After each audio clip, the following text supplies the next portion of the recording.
Was I supposed to hate every character?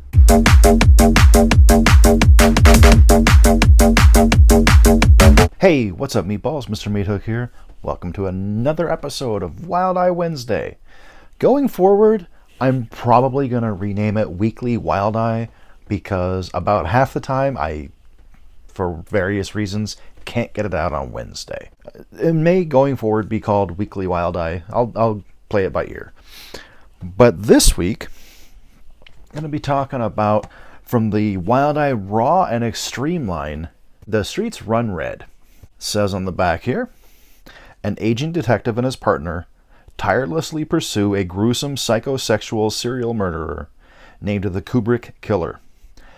When the maniac falls right into their laps without them realizing it, fact and fiction begin to blur for the three men whose senses of reality seem less and less certain. So, let me start with the pluses. The music, absolutely fantastic. Seriously, really dug the music. Some really great sound effects. Loved those. Lloyd Kaufman as the Super Bowl commentator, absolutely hilarious. Also, some top-notch gore. This was very low budget, as are all Wild Eye films. I don't know what the budget was, but I assume it wasn't super high. But that's okay. Their gore, loved it. There is some super crazy shit that happens in this movie. This will not be for everyone. And I don't mean that in the way that I normally mean it, where it's ridiculous and I like it. I mean, there is some... I'm just going to say it, because the odds are, if I talk too much about it, this video is not going to stay monetized. It'll get age restricted anyways. There is some fucked up shit that happens in this movie. Legitimately. Holy crap. Without going too into detail, because I want people to watch the movie if it seems like something that they would want to watch. There is a scene where a guy uses a crowbar to dig a hole in a woman. And you see this in explicit detail, sticks his in the hole and what? Nuts. And that's not, I mean, there's plenty of crazy stuff that happens in this movie. That's just one thing. This movie is insane. Let me talk about the things about the movie that I didn't like, because it's far from perfect. I mean, with Wild Eye, it's always a mixed bag. There's very rarely something that hits on every single note. The dialogue,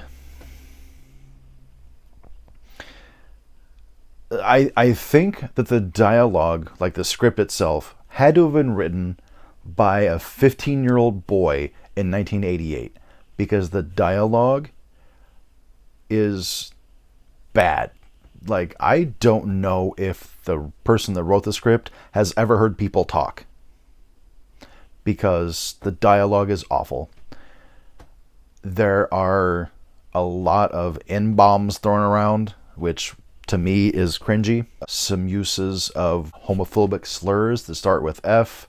Again, to me, that's cringy. There were some video glitches, and they weren't like you see with found footage films where it's a desired effect.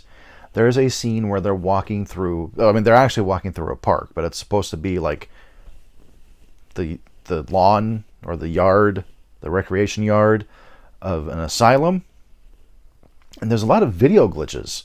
And I don't know if it's the disc that I have, or if it's actually like the product that was sent to Wild Eye. I don't know, but there was glitches.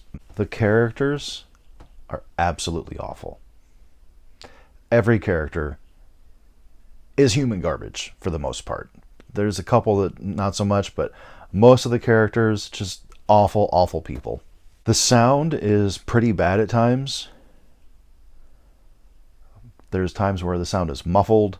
There's times where a person is facing away from the camera and the sound suffers because of it. There's an entire scene filmed in a room with a really, really bad echo. And I know I'm not trying to say that I'm an expert on filmmaking, but I do know that if you're only going to pay one person in your production, pay your sound person. Anything else can be overlooked. But if you have bad sound, that drags your whole movie down. There's a scene, and I don't know why they couldn't have reshot this. There's a scene that's out of, like, super, super out of focus about half of the scene. I would have assumed that they could have done a second take, but I guess they didn't. Tony Moran is in this. That's unmasked Michael Myers from the first Halloween. He's awful. Super just phoned it in. But whatever. I'm not even mad. He's still working, so that's, good for him. Seriously. There's at least one corpse that I saw that every time they focus on the corpse, it's breathing.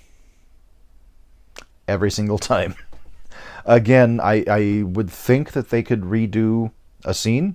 They're not filming on film. I guarantee it was on digital, so there's no reason, in my personal opinion, that they couldn't have reshot that. Anyways, I'm going to give this one a 5 out of 10. I don't hate it. I don't know if I'll rewatch it, and if I do, it won't be anytime soon. Not because it was awful or anything, just, I don't know. But if you're looking for some super messed up scenes and some great gore, definitely check it out.